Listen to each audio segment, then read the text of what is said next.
E aí galera, parece que não é só em Manhwa que alguém se apaixona pelo espírito de uma árvore, hein? Que negócio estranho, mas bora pro conteúdo que agora a gente vai ver a parte 2 desse anime insano. Pra começar, a gente vê um cara na beira de um abismo quase se jogando, falando que a culpa de tudo é dele, porque ele é muito fraco. E aí, quando ele pula, ele começa a se questionar se faz sentido continuar vivo, pensando que nunca conseguiu nada na vida, que nunca fez nada de bom e que a vida dele foi uma droga. Ele se sente como se sempre tivesse sido tratado como lixo, e agora vai morrer como lixo, caindo naquele buraco escuro.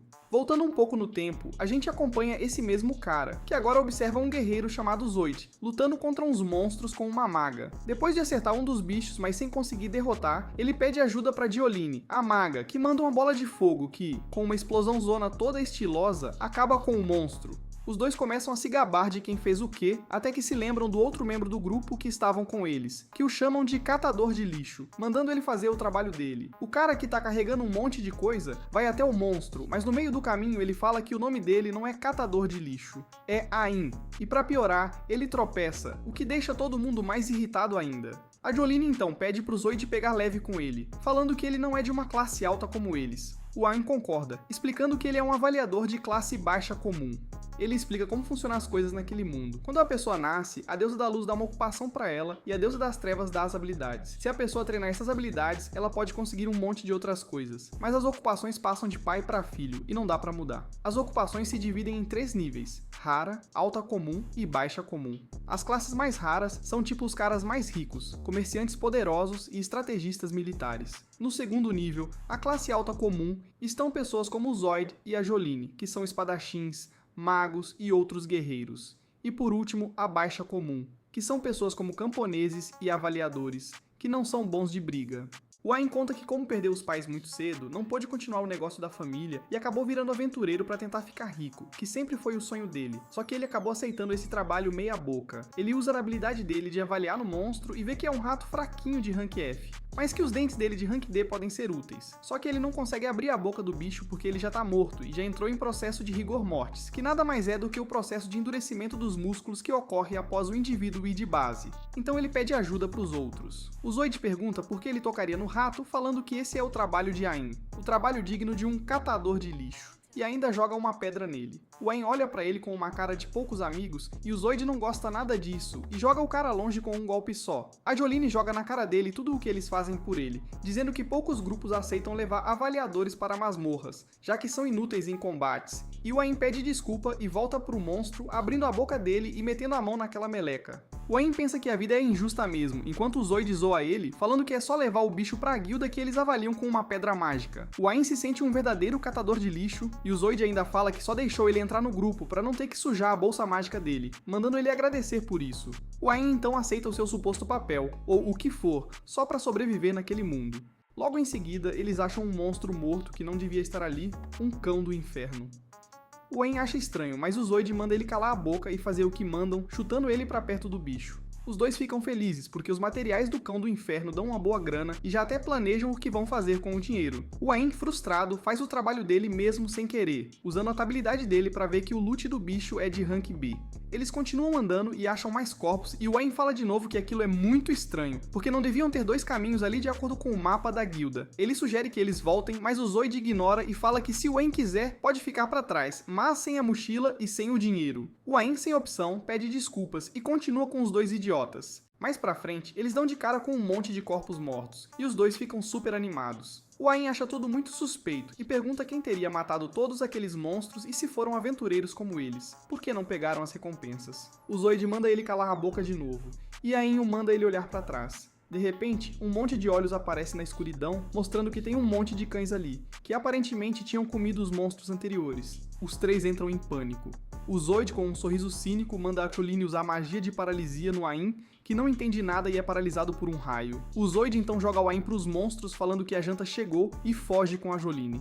Enquanto eles correm, o Ain grita pra eles esperarem, mas quando ele se vira, os monstros famintos pulam em cima dele. Numa cena bem pesada, ele é mordido por todos os lados. A dor faz a paralisia passar, e ele consegue rapidamente se defender e fugir mancando até a entrada, que os outros tinham destruído para impedir que os monstros o seguissem. Furioso, o Ain encontra uma passagem pequena do lado e vai por ali, mas chega num precipício. Sem ter pra onde ir, ele começa a pirar, pensando por que ele tá lutando tanto. Ele culpa a habilidade inútil dele, a humilhação que sofreu do Zoid e da Jolyne e o fato de ter aceitado tudo calado. Ele fala que sempre fugiu da realidade, colocando a culpa na ocupação dele e que sempre se limitou por ser fraco. Desesperado, ele se joga. Só que em vez de morrer, ele cai na água perto de umas raízes. Uma garota aparece e beija ele na testa, sumindo logo em seguida. Quando ele acorda totalmente curado, ele não entende nada e usa a habilidade dele para descobrir que está na árvore da vida. Ele aprendeu que naquele mundo as pessoas respiram mana e que essa mana vem da árvore da vida, que antes tinha sumido. Intrigados, os humanos procuraram a árvore por toda a parte, mas não acharam nada. O Ain não se espanta, afinal, a árvore está num lugar super escondido.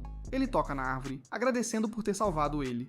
Ele ouve um barulho estranho, mas ignora e pensa no que fazer, já que não tem comida e precisa dar um jeito de sair dali de dentro da masmorra. Decidido, ele resolve se aventurar de novo. E quando estava quase saindo da masmorra, aquela garota de anteriormente ia falar com ele, mas por vergonha acaba ficando quieta. Chegando na divisa daquele lugar, ele percebe que aquilo não estava no mapa. Sabendo que pode encontrar monstros perigosos como os cães do inferno, ele decide ser corajoso e seguir em frente, pegando uma pedra como arma. Depois de andar bastante, ele acha que está tudo tranquilo, até que algo corta ele e sua orelha cai no chão, com sangue jorrando. Um demônio aparece atrás dele. O Ain tenta comparar o bicho com os cães do inferno, mas o monstro ataca de novo, machucando ele muito. E ao olhar bem, ele vê que o monstro é de rank S. Ele percebe que só saber o rank do inimigo não adianta nada e tenta fugir. O demônio tenta acertar ele de novo, mas alguma coisa impede o ataque. Quando o Ain olha para trás, vê que o demônio está quase morrendo e explode em pedaços. Um urso da morte de rank S aparece e mata o outro monstro com muita facilidade. O urso se vira pro Ain, que fica paralisado de medo, e ataca, machucando muito os olhos e o rosto dele. Cego, surdo e todo machucado, ele tenta sair dali, mas o urso pega ele na mão e aperta com força. Quando ele já está quase morrendo, uma garota aparece e mata o urso rapidinho, falando que só foi lá salvar ele porque alguém implorou pra ela, e mesmo contra a vontade dela, ela está ali salvando ele. De volta à árvore do mundo, o Ain acorda de novo, agora com os olhos de cores diferentes e todos os machucados curados. Ele vê a garota ali e acha ela linda, parecendo uma fada. Ela só sorri pra ele. Enquanto ele estava lá, olhando pra garota com aquela clássica cara de bobo, surge uma outra jovem ao lado dele. Sem cerimônia, ela o chama de idiota e manda ele parar com aquela palhaçada. Logo em seguida, diz que a filha dela preparou um chá especialmente pra ele e que ele seria muito ingrato se recusasse. A garota, meio tímida, tenta entregar o chá, enquanto ele continua sem entender absolutamente nada do que está acontecendo. Afinal, ele sequer conhece aquelas duas que estão ao seu lado. Mas a pequena, estressadinha, ela ordena, numa gentileza que até aquece o coração, ou quase. Sem outra opção, ele pega o chá e, para surpresa geral, diz que está ótimo. Aquilo parece deixar a garota toda feliz. Suas orelhinhas chegam a balançar de tanta alegria. Aos poucos, ele começa a juntar as peças do quebra-cabeça e percebe que, na verdade, foram elas que salvaram sua vida. Mas é claro que a estressadinha não perde a chance de alfinetar. Eu nunca pensei em salvar alguém de uma raça tão inferior como você. Só fiz isso porque a Yu implorou por sua vida. Ela solta, com aquele tom de quem está fazendo um favor ao universo. E sem dó, ela ainda ordena: você deveria ser grato à minha filha da cabeça aos pés, porque se não fosse por ela, você já estaria batendo as botas há muito tempo. Yu, por sua vez, tenta minimizar a situação, dizendo que não fez quase nada. Mas sua mãe logo corta a humildade da filha e deixa claro que ela só ajudou porque Yu implorou. E como não podia faltar, exige que ele se ajoelhe diante de Yu e mostre sua gratidão de verdade. Então, ele agradece normalmente e chama Yuri pelo nome. Pronto, bastou isso para a mãe dela perder completamente a paciência. Sem aviso, ela dá uma voadora dupla no coitado e ameaça acabar com a vida dele ali mesmo, como punição por tamanha ousadia. Yuri, toda envergonhada, pede para a mãe se acalmar e explica que não se importa em ser chamada pelo nome. Na verdade, ela até gosta. Enquanto ele tenta entender toda a situação, algo chama sua atenção. Aquela pequena furiosa que não para de agredi-lo é supostamente a mãe de Yuri. Ele fica incrédulo, já que Úrsula parece absurdamente jovem. Ela, por sua vez, se apresenta com um tom de superioridade. Eu sou Úrsula, a guardiã da árvore do mundo. E como se isso não bastasse, explica que aquele mundo tem 9 dessas árvores e que cada uma tem seu respectivo guardião. Ela é responsável por proteger a árvore daquela área. Yuri, então, é como se fosse a consciência ou o espírito dessa árvore. Ao ouvir tudo isso, ele se aproxima de Yuri com um sorriso maroto e comenta que agora entendeu por que Yuri é tão bonita, deve ser porque é uma fada. Yuri fica toda corada com o comentário, mas antes que ela pudesse dizer qualquer coisa,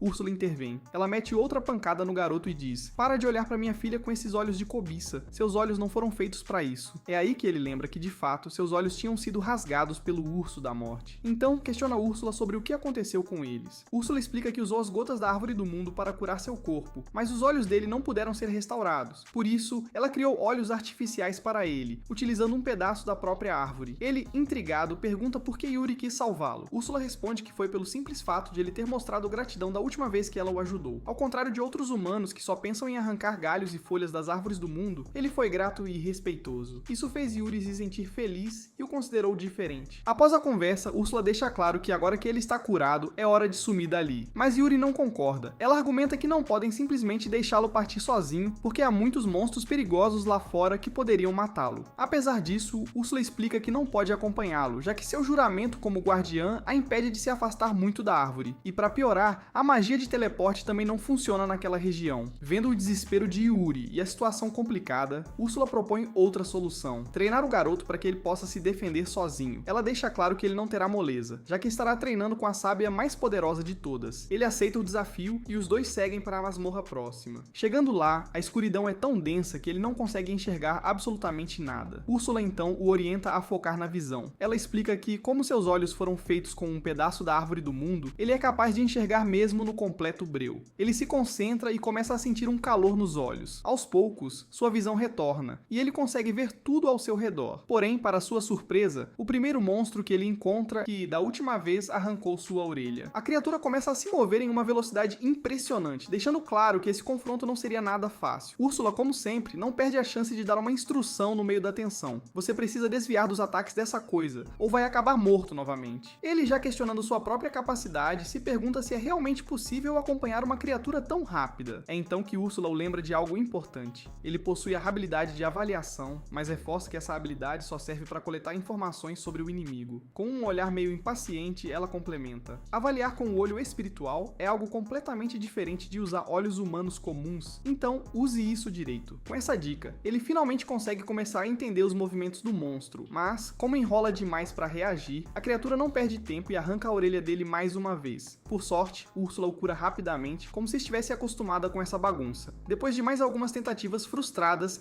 ele finalmente utiliza a habilidade de avaliação corretamente e pela primeira vez consegue desviar de um ataque. Esse pequeno progresso marca o início de uma longa semana de treinos. Nesse período, seus reflexos melhoram consideravelmente, a ponto de Úrsula decidir que era hora de elevar o nível do treinamento. Agora, ele precisaria derrotar o monstro e não apenas escapar dos golpes. Ao ouvir isso, ele hesita. Eu não tenho nenhuma ocupação de combate. Como vou derrotar essa criatura? Úrsula, no entanto, parece já ter a resposta na ponta da língua. Use o olho espiritual para ajudá-lo. Isso faz parte do seu treinamento. Para dar um empurrão extra, ela entrega a ele uma espada de madeira feita da Árvore do Mundo. Antes que ele pudesse agradecer, Úrsula lança um aviso sério: se você quebrar essa espada, vou quebrar você. Minha filha suportou a dor de arrancar um galho da árvore apenas para fazer essa arma para você. Então trate-a com o devido respeito. Preparado, ou quase, ele se posiciona para o combate. Assim que o monstro avança, ele tenta atacar, mas erra feio. Úrsula, impaciente como sempre, solta. Se continuar nessa lentidão, vai errar para sempre. Precisa aumentar a velocidade dos seus ataques. Ele, frustrado, pergunta como poderia melhorar sua velocidade, mas Úrsula apenas vira a cara e responde: descubra sozinho, isso também faz parte do treino. Sem muitas opções, ele continua tentando. Depois de algumas falhas, decide levar sua habilidade de avaliação ao limite. Com isso, ele começa a enxergar os movimentos do monstro como se estivessem em câmera lenta. Finalmente, ele consegue acertar a criatura, eliminando-a de uma vez por todas. Ele comemora como se tivesse vencido o campeonato mundial, gritando e pulando de alegria. Úrsula, entretanto, corta a empolgação. Calma aí, campeão. Esse foi só o seu primeiro inimigo? Ainda tem muito chão pela frente. Há vários outros monstros nessa área que você precisa derrotar. Com o tempo, ele elimina todos os outros monstros da região, mostrando uma evolução impressionante. Úrsula, satisfeita, decide que é hora de passar para o próximo nível. Agora, ele teria que avaliar as habilidades de um monstro e copiá-las. Ele, surpreso, questiona: eu posso avaliar as habilidades, mas copiá-las? Isso eu ainda não sei fazer. Úrsula ri da ignorância dele. Você fala como um amador. Desde o começo, a avaliação serve para isso: entender as informações do inimigo e copiá-las. E com o olho espiritual, você ganha ainda mais que conhecimento, você adquire experiência consciência. Ao testar a avaliação novamente, ele sente como se uma avalanche de informações estivesse sendo martelada diretamente em seu cérebro. Depois de assimilar sua habilidade do monstro, ele tenta colocá-la em prática e percebe que agora consegue correr na mesma velocidade da criatura. No entanto, sua empolgação dura pouco. Após alguns metros, ele cai no chão com os músculos completamente exaustos. Úrsula, observando a cena, solta um suspiro e diz: "Isso é normal. Seu corpo ainda está fraco, mas continue correndo. Com o tempo, seus músculos vão se fortalecer." O treinamento se torna uma rotina exaustiva. Ele corre até o limite, quebra o corpo todo e Úrsula o cura repetidamente. Aos poucos, seu físico se adapta e ele chega ao ponto em que consegue correr em alta velocidade sem que seus músculos se rompam. Já se sentindo invencível, ele comenta com Úrsula que está pronto para enfrentar qualquer desafio, até mesmo o temido Urso da Morte. Mas ela o coloca no lugar rapidamente. Você ainda não está pronto para algo desse nível. Como parte do treino, Úrsula o deixa avaliar uma de suas habilidades, chamada Descartar Encantamento, que permite lançar magias apenas com o pensamento. Ele passa 5 dias treinando intensamente essa habilidade. Contudo, devido à sua baixa capacidade mágica, ele desmaia toda vez que a usa. Para contornar isso, Úrsula o faz consumir gotas da água da Árvore do Mundo, que reabastecem sua energia mágica e aumentam sua capacidade. Após 2 semanas de treinos árduos, ele finalmente domina a habilidade, sendo capaz de lançar bolas de fogo e magias de nível médio sem desmaiar. Com sua evolução completa, Úrsula decide que ele está pronto para enfrentar o Urso da Morte novamente. Quando o momento chega e ele fica cara a cara com a criatura, o medo é inevitável. Ele começa a suar frio, mas Úrsula o tranquiliza. Use tudo o que aprendeu. Se fizer isso, vai conseguir derrotar o monstro. Essas palavras acendem sua confiança. Ele lembra que não é mais o mesmo de antes. No meio do combate, percebe que seus poderes mágicos ainda são limitados, mas decide apostar tudo em suas bolas de fogo. Ele lança várias magias consecutivas, até que a criatura cai derrotada, completamente carbonizada. A sensação de vitória é incrível. Ele percebe que não foi o monstro que ficou mais fraco, mas sim ele que ficou muito mais forte. Aquele garoto fraco do início já não existe mais.